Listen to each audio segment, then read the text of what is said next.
छात्रों, आज हम देखेंगे लेसन नंबर 9, रीढ़ की हड्डी। बैकबोन जिसको बोलते हैं उसको रीढ़ की हड्डी कहा जाता है।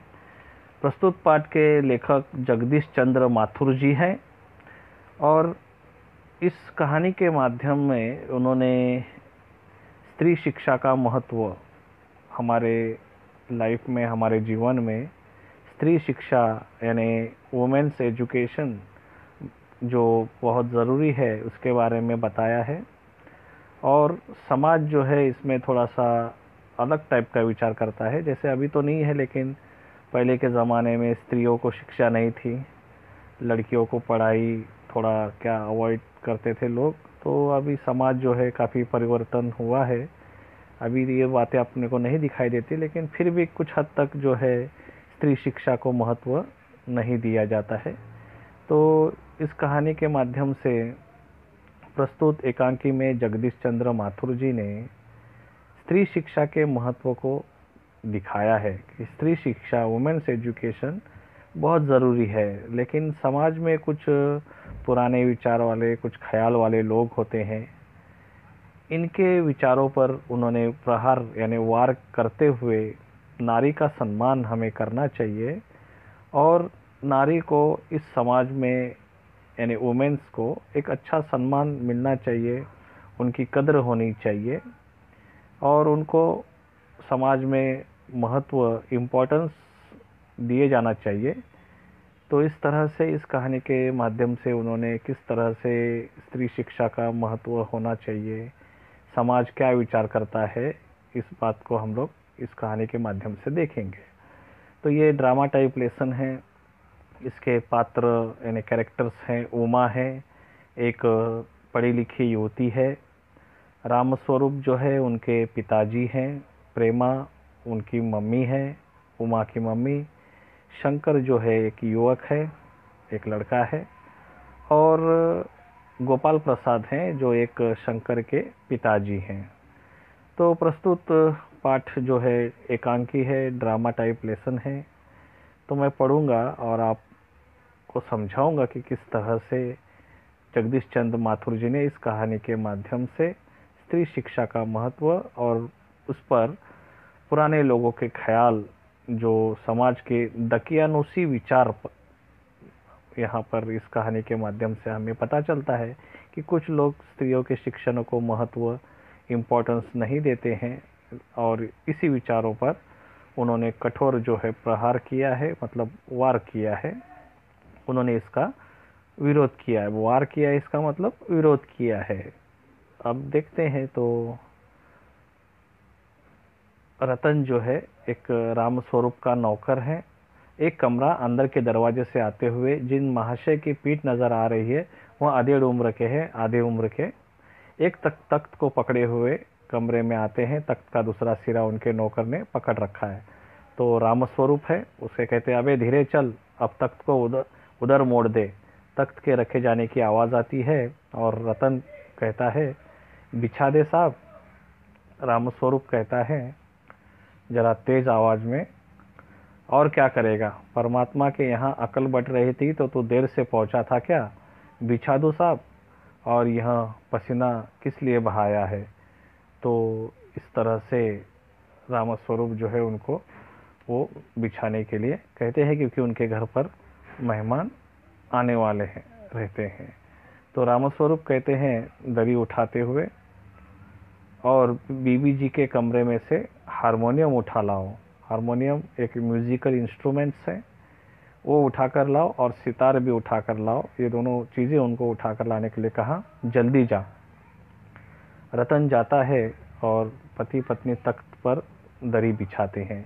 अब मेहमान आने वाले हैं, इस तरह से रतन को चादर बिछाने के लिए कहा और उसको हारमोनियम और सितार लाने के लिए कहा जाता है, और सारी तैयारियां यहाँ पर दिखाई देती है। आगे प्रेमा जो उमा की मम्मी है, लेकिन वह तुम्हारी लाडली बेटी उमा तो मुंह फुलाए पड़ी है। रामस्वरूप कहते क्या हुआ? तुमने तो कहा था कि उसे ठीक ठाक करके नीचे लाना। रामस्वरूप कहते हैं अरे हाँ, देखो उमा से कह देना कि ज़रा करीने से आए, मतलब थोड़ा सा सज संवर कर और थोड़े तरीके से आए। ये लोग जरा ऐसे ही हैं, खुद पढ़े लिखे हैं, वकील है, सभा सोसाइटियों में जाते हैं, मगर चाहते हैं कि लड़की ज़्यादा पढ़ी लिखी ना हो। अब जो लड़का और जो उसके पापा देखने आने वाले थे, शंकर और गोपाल प्रसाद जी, ये खुद तो पढ़े लिखे हैं, एडवोकेट है, वकील है, सभा सोसाइटी में जाते हैं, लेकिन इनको लड़की कैसी चाहिए थी? ज़्यादा पढ़ी लिखी नहीं चाहिए थी। अब प्रेमा कहते हैं और लड़का रामस्वरूप कहते हैं, बाप शेर है तो लड़का सवा शेर है। बीएससी के बाद लखनऊ में ही पढ़ता है, मेडिकल कॉलेज में। कहता है कि शादी का सवाल दूसरा है, पढ़ाई का दूसरा, क्या करूँ, मजबूरी है। तो इस तरह से आपको समझ में आ गया होगा कि रामस्वरूप की जो लड़की है उमा, उसको देखने के लिए आने वाले हैं लोग। और जो आने वाले लोग हैं वो तो पढ़े लिखे हैं, लेकिन वे चाहते हैं कि उनके जो घर पर बहू बनकर आए या लड़की, वो अगर अपने लड़के को देखे तो वो ज़्यादा पढ़ी लिखी न हो या पढ़ी लिखी ही ना हो। ऐसे लोगों के विचार जो है, इस पर जगदीश चंद्र माथुर जी बड़ा प्रहार करते हैं और विरोध करते हैं ऐसे चीज़ों का। लेकिन अब उनकी बेटी तो पढ़ी लिखी थी, लेकिन वह बात उनसे वो छुपाना चाहते थे और उसे वो कहते हैं कि ज़रा तरीके से आए। तो इस तरह से उनके घर पर आने वाले कुछ मेहमान हैं। रतन कहता है, बाबूजी, बाबूजी, एकदम धीमी आवाज़ में। रामस्वरूप दरवाजे से बाहर झांककर, अरे प्रेमा, वे आ भी गए, तुम उमा को समझा देना, थोड़ा सा गा देगी, मतलब गाना वगैरह या उनको देखने दिखाने की रस्म थी। हाँ हाँ, आइए आइए। बाबू गोपाल प्रसाद बैठते हैं। हाँ हाँ, मकान ढूंढने में कुछ तकलीफ तो नहीं हुई? गोपाल प्रसाद कहते हैं, थोड़ा सा खासकर कहते हैं वो, नहीं, तांगे वाला जानता था, रास्ता मिलता कैसे नहीं। तो रामस्वरूप कहते हैं, हाँ हाँ हाँ, लड़की की तरफ मुखातिब होकर, और कहिए शंकर बाबू, कितने दिनों की छुट्टी है? शंकर जी कहते हैं, जी कॉलेज की तो छुट्टियां नहीं है, वीकेंड में चला आया था। तो इस तरह से उनमें बातें शुरू हो गई और मेहमान भी आ गए थे। तो आगे रामस्वरूप कहते हैं, तो आपके कोर्स ख़त्म होने में अब साल भर होगा। शंकर जी कहते हैं, हाँ हाँ, यही कोई साल 2 साल। रामस्वरूप, साल 2 साल? शंकर, हाँ हाँ हाँ जी, 1 आध साल का मार्जिन रखता हूँ। गोपाल प्रसाद कहते हैं, अपनी आवाज़ और तरीका थोड़ा सा बदलते हुए, अच्छा तो साहब, फिर बिजनेस की बात की जाए। अब ये बिजनेस की बात वो लोग कहते हैं। रामस्वरूप चौंक कर, बिजनेस? ओह अच्छा अच्छा, लेकिन ज़रा नाश्ता तो कर लीजिए। गोपाल प्रसाद, यह सब आप क्या तकल्लुफ़ करते हैं? तो अब ये बिजनेस यानी जो लेन देन की बातें हैं, ये बिजनेस इस वर्ड का यहाँ पर मीनिंग इस तरह से, जो शादी में लेने देने का जो मामला है, जिसको अपन दहेज के नाम से जानते हैं, तो इनमें ये बात भी होने लगी। तो उन्होंने कहा कि थोड़ा सा बिजनेस की भी बातें हो, लड़की देखने की रस्म हो जाए, थोड़ा बिजनेस की भी बातें करेंगे। तो सबसे पहले उनको थोड़ा सा नाश्ता वगैरह या थोड़ी फर्स्ट इंट्रोडक्शन जो अपन कहते हैं, आने के बाद मेहमानों को बैठना और उनसे हाल हवाल पूछना, तो इस तरह से शंकर से बातें की गई।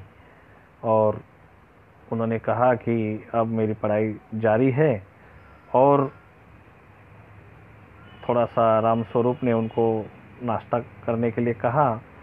और गोपाल प्रसाद कहते हैं कि थोड़ा सा अपने को क्या करना है, बिजनेस की भी बातें जो है यहाँ पर करना है। तो सबसे पहले वो आके बैठते हैं और इनकी फॉर्मेलिटी जो है यहाँ पर अपने को दिखाई देती है कि किस तरह से इन्होंने उनका आदरातिथ्य किया। मतलब मेहमान जब आते हैं तो थोड़ा सा हाल अहवाल पूछकर, थोड़ी सी जानकारी आपस में एक दूसरे को आदान प्रदान करते हुए उन्होंने उनको नाश्ता करने के लिए कह देते हैं। तो इस तरह से गोपाल प्रसाद जी, यह सब आप क्या तकलीफ़ करते हैं?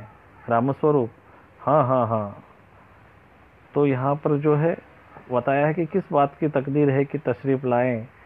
तो गोपाल प्रसाद जी कहते हैं कि अपने लड़के से, क्या क्यों क्या हुआ? शंकर कहते कुछ नहीं।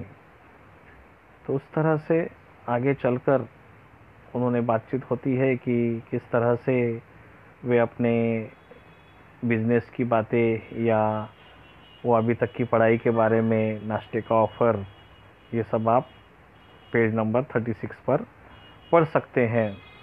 तो इस कहानी के माध्यम से हमें अभी तक तो पता चल गया कि आने वाले लोग जो है पढ़े लिखे हैं, लेकिन उनको बहू जो है, उनका मानना है, उनका विचार है कि बहू ज़्यादा पढ़ी लिखी ना हो। तो अब वो देखने तो आ गए हैं, तो यहाँ पर फॉर्मेलिटी जो है शुरू हो गई है। और यहाँ पर जो है उनको नाश्ता ऑफ़र किया गया और थोड़ा बिज़नेस, जैसे कि मैंने पहले बताया आपको कि बिज़नेस के जो बातें हैं लेन देन की, वो भी यहाँ पर हमें पढ़कर समझ में आ जाती है। तो इस तरह से अपने लड़के से यहाँ पे बात करते हुए वे कहते हैं, और आगे वे कहते हैं कि हाँ हाँ, तकल्लुफ़ किस बात का है? यह तो मेरी बड़ी तकदीर है कि आप मेरे यहाँ तशरीफ़ लाए हैं। अंदर आ जाते हैं और बाद में अपने लड़के से क्या हुआ पूछते हैं। तो आगे शंकर जी कहते हैं कि कुछ नहीं है। थोड़ा सा गोपाल प्रसाद कहते हैं, झुककर क्यों बैठते हो? ब्याह तय करने आए हो, कमर सीधी करके बैठो। दोस्त ठीक कहते हैं कि शंकर की बैकबोन यानी रीढ़ की हड्डी जो है वो आप ठीक से बैठिए। तो आगे गोपाल प्रसाद जो है कहते हैं कि आखिर आप माने नहीं। तो रामस्वरूप कहते हैं कि चाय प्याले में डालते हुए, हाँ हाँ हाँ, आपको विलायती चाय पसंद है या हिंदुस्तानी? अब चाय की फॉर्मेलिटी यहाँ पर हमें दिखाई दे रही है। तो चाय उन्होंने लाने के बाद चाय पे बातें होने लगी। तो रामस्वरूप जो है कहते हैं कि हाँ हाँ, आपको विलायती चाय पसंद है या हिंदुस्तानी? उनसे क्वेश्चन पूछते हैं। गोपाल प्रसाद इसमें कहते हैं कि नहीं नहीं साहब, मुझे आधा दूध और आधी चाय दीजिए, और ज़रा चीनी भी ज़्यादा डालिएगा। शंकर खखार कर कहता है, सुना है सरकार अब ज़्यादा चीनी लेने वालों पर टैक्स लगाएगी। तो इस तरह से वे चाय का प्याला एक दूसरे की ओर बढ़ाते हुए, चाय पीते हुए वे आपस में बातें कर रहे हैं। आगे गोपाल प्रसाद जी चाय पीते हुए, सरकार जो चाहे सो कर ले, पर अगर आमदनी करनी है तो सरकार को बस एक ही टैक्स लगाना चाहिए। रामस्वरूप कहते हैं शंकर को प्याला पकड़ाते हुए, वह क्या? गोपाल प्रसाद कहते हैं कि खूबसूरती पर टैक्स लगना चाहिए, ब्यूटी टैक्स। रामस्वरूप और शंकर हंस पड़ते हैं। थोड़ा मजाकी मूड में वो लोग आपस में बात करते हैं कि खूबसूरती पर टैक्स लगना चाहिए। मजाक नहीं साहब, यह ऐसा टैक्स है जनाब कि देने वाले चू भी न करेंगे, क्योंकि सब अपने आप को स्मार्ट समझते हैं। तो इसमें खूबसूरती पर अगर टैक्स लग जाए तो हो सकता है अपनी खूबसूरती बढ़ाने के लिए या बढ़ावा दिखाने के लिए लोग जो है बड़ी मात्रा में टैक्स भर सकते हैं। ऐसे विचार इनके समझ में आते हैं। जोर से हंसते हुए, वाह वाह, खूब सोचा आपने। वाकई आजकल खूबसूरती का सवाल भी बेढब हो गया है। हम लोगों के ज़माने में तो यह कभी उठता भी न था। तस्करी गोपाल की तरफ बढ़ाते हुए, एक प्लेट जो है बढ़ाते हुए कहते हैं गोपाल प्रसाद समोसा उठाते हुए, कभी नहीं साहब, कभी नहीं। रामस्वरूप शंकर की तरफ मुखातिब होकर, आपका क्या ख्याल है शंकर बाबू? शंकर जी कहते हैं, किस मामले में? रामस्वरूप, यदि कि शादी तय करने में खूबसूरती का हिस्सा कितना होना चाहिए? तो रामस्वरूप पूछते शंकर से कि खूबसूरती आपके लिए कितना ज़रूरी है, कि आप शादी का तय करते समय खूबसूरती को कितना बढ़ावा देते हैं? यह रामस्वरूप ने उनसे क्वेश्चन किया। गोपाल प्रसाद कहते हैं कि बीच में कहते हैं, यह बात दूसरी है बाबू रामस्वरूप। मैंने आपसे पहले भी कहा था, लड़की का खूबसूरत होना निहायत ज़रूरी है, और जायचा मतलब जन्म पत्र जिसको अपन कुंडली कहते हैं तो मिल ही गया होगा। रामस्वरूप जी, जायचा का मिलना क्या मुश्किल बात है, ठाकुर जी के चरणों में रख दिया, बस खुद ब खुद मिला हुआ समझिए। शंकर भी हंसता है, राम गोपाल भी गंभीर हो जाते हैं। गोपाल प्रसाद, लड़कियों को अधिक पढ़ाने की ज़रूरत नहीं है, सिलाई बुनाई कर ले बस। रामस्वरूप, हाँ हाँ। मेज को एक तरफ सरका देते हैं, फिर अंदर के दरवाजे की तरफ मुंह कर जरा जोर जोर से, अरे जरा पान भिजवा देना। उमा पान की तस्करी अपने पिता को देती है। उस समय उसका चेहरा ऊपर हो उठ जाता है और नाक पर रखा हुआ सुनहरी सिम वाला चश्मा दिखता है। बाप बेटे चौंक उठते हैं, क्योंकि आप देख रहे होंगे कि किस तरह से पुराने ख्यालात वाले लोग हैं, पढ़े लिखे हैं, अनपढ़ चाहिए उनको। उसके बाद में खूबसूरती पे किस तरह से इन्होंने बात कही है कि लड़की का खूबसूरत होना ज़रूरी है। उसके बाद लड़की के नाक पर चश्मा देखते हैं तो वो भी इनको अच्छा नहीं लगता है। तो इस तरह से पेज नंबर 37 तक ये वीडियो है। दूसरा वीडियो मैं अगले